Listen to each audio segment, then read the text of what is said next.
Morning, children. Welcome back once again, online class. And today I'm going to take a class of class 7. आज मैं class 7 के लिए ये class लेने जा रहा हूं और ये क्लास है एसएसटी का, जो कि सिविक्स से होगा. And you know very well that we have already studied about chapter number 22, which was very interesting. And in this chapter, we will study about the last topic of this chapter. So, the chapter name was chapter number 22, Institutional Representation of Democracy. Institutional, let's see here,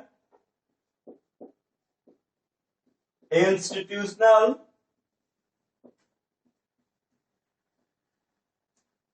representation of democracy.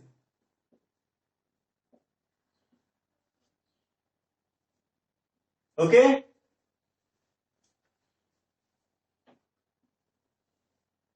Clear है? तो आज हम लोग जो पढ़ाई करने जा रहे हैं वो इंस्टीट्यूशनल रिप्रेजेंटेशन ऑफ डेमोक्रेसी के बारे में है, जिसमें से हम लोगों ने बहुत सारे ऐसे टॉपिक को पहले ही क्लियर कर लिया हुआ है. और चलिए, आज मैं जो टॉपिक आपको पढ़ाने जा रहा हूं वो बहुत ही इंपॉर्टेंट चैप्टर है. एक छोटा सा रिकैप पहले आप लोगों के सामने मैं प्रस्तुत कर दूं. हम लोगों ने डेमोक्रेसी के बारे में पहले से ही पढ़ाई कर लिया है. फिर से इलेक्शन के बारे में हम लोगों ने पढ़ाई किया हुआ है. फिर नेशनल पार्टीज के बारे में हम लोगों ने पढ़ाई किया है.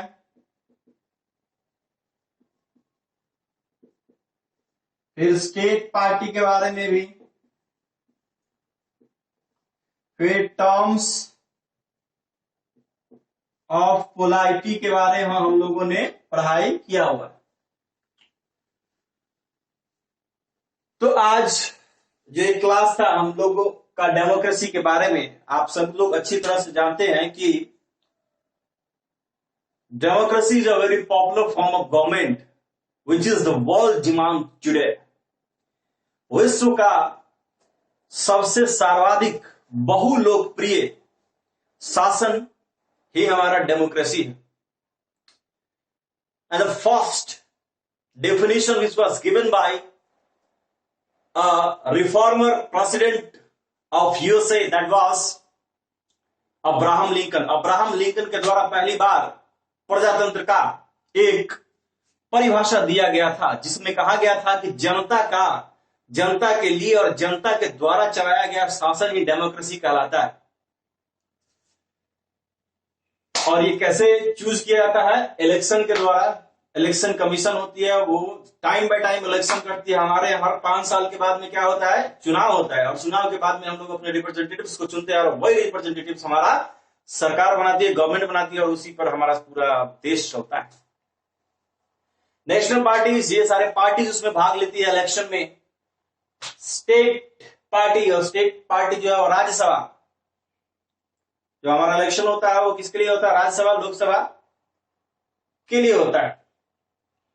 तो चलिए, आज हम लोग जो टॉपिक आज पढ़ने वाले हैं, which is going to be a very important. आज का ये टॉपिक बड़ा ही इंपॉर्टेंट होने वाला है, क्योंकि ये टॉपिक जो है वह इस क्लास का सबसे लास्ट टॉपिक है. यहाँ छोटा सा रिकैप भी आपके सामने जो है वह दे चुका हूं. तो आप भी देखेंगे कोलिशन गवर्नमेंट. आखिरकार ये होता क्या है? गठबंधन की सरकार. इसका क्या मतलब होता है? गठबंधन की सरकार. हम अच्छी तरह से जानते हैं. क्या जानते हैं? कि लोकसभा में we know that any party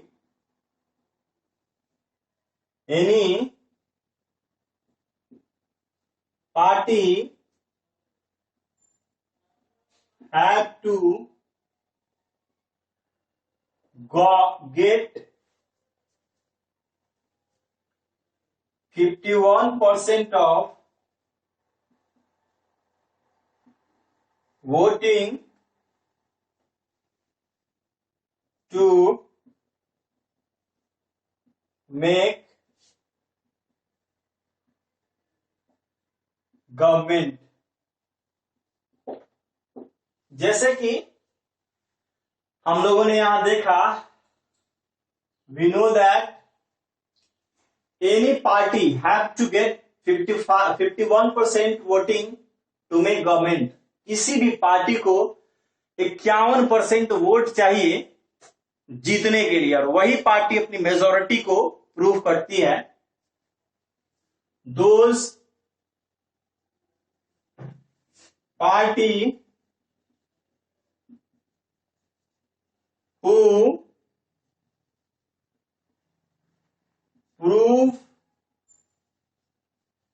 the majority that will be invited by the president to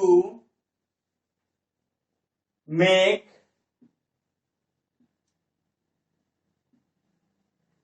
government.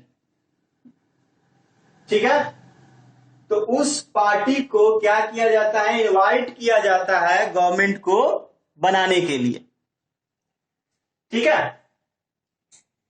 अगर जो पार्टी जो है वो 50, ऐसा भी तो कभी होता है कि जैसे कि हम लोग अच्छी तरह से जानते हैं कि अभी जो लोकसभा में जो सीटें हैं, लोकसभा में जो अभी सीट है वो कितना है, 545, 545 सीटों के लिए हमारा क्या हुआ था, चुनाव हुआ था।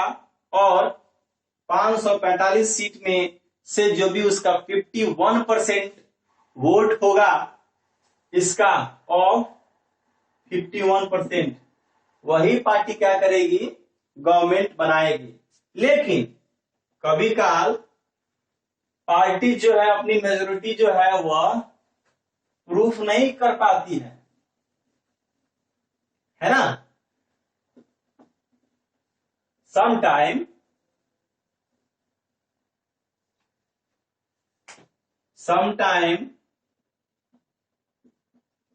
the parties do not prove their majority on that situation,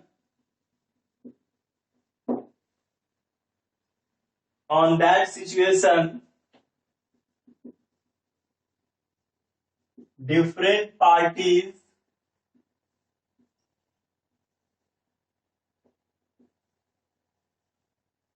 members or advisor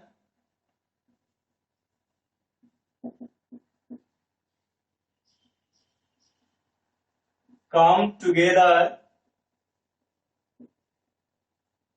and make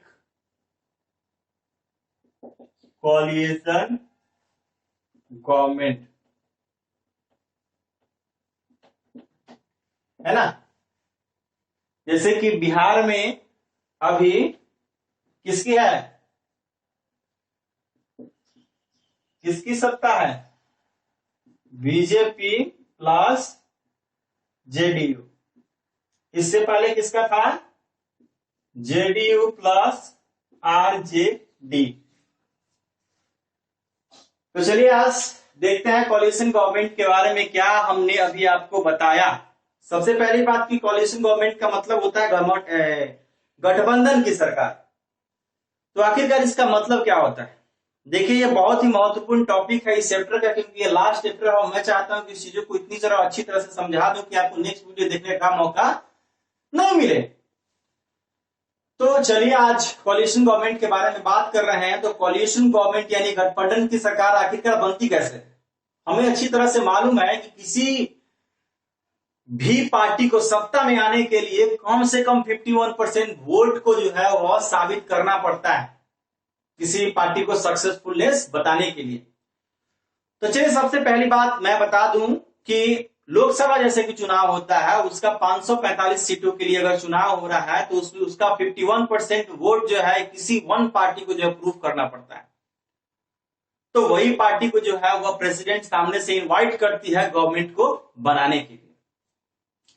चलिए कभी कल ऐसा भी तो हो सकता है कि बहुत सारी ऐसी जो पार्टियां होंगी वो 51% नहीं प्राप्त कर पाई होंगी सीटें। तो 51% अगर सीटें नहीं प्राप्त कर पाई होंगी तो ऐसी कितनी होंगी? 2 होंगी कम से कम।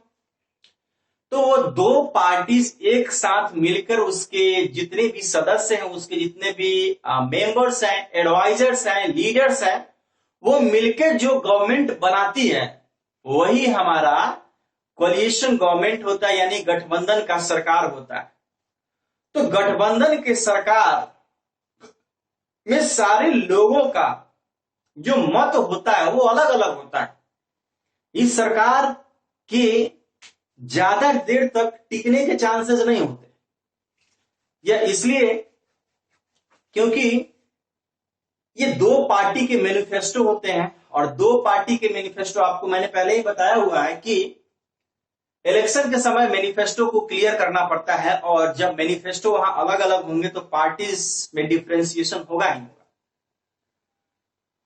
तो बात यहां हो रही थी कि जैसे बिहार विधानसभा के लिए चुनाव हुआ, बिहार में चीफ मिनिस्टर के लिए चुनाव अगर हुआ तो चुनाव में हम लोगों ने क्या देखा था कि बहुत सारे ऐसे पार्टीज थे, है ना, जिनकी मेजॉरिटी जो है वह साबित नहीं हो पाई।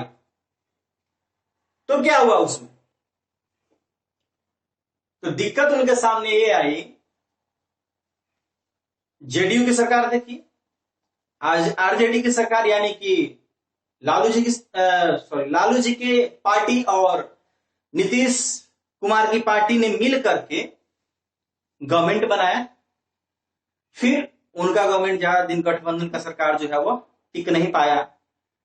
फिर जेडीयू जो कि नीतीश कुमार की पार्टी है माननीय, उनकी पार्टी बीजेपी यानी भारतीय जनता पार्टी से मिलकर गठबंधन की सरकार बनाई और जो अभी चल रही है। आशा करता हूं कि आपको ये अच्छी तरह से समझ में आएगा। तो ये लास्ट टॉपिक यहीं पे समाप्त होता है, जिसका नाम था इंस्टीट्यूशनल रिप्रेजेंटेशन ऑफ डेमोक्रेसी। आशा करता हूं सभी को अच्छी तरह से समझ में आया होगा। तो मिलते हैं अगले चैप्टर में, और वो भी हिस्ट्री के एक चैप्टर से मिलेंगे। तब तक के लिए खुश रहें, घर पे रहें, सेफ रहें और कोरोना से बचते रहें। जय हिंद।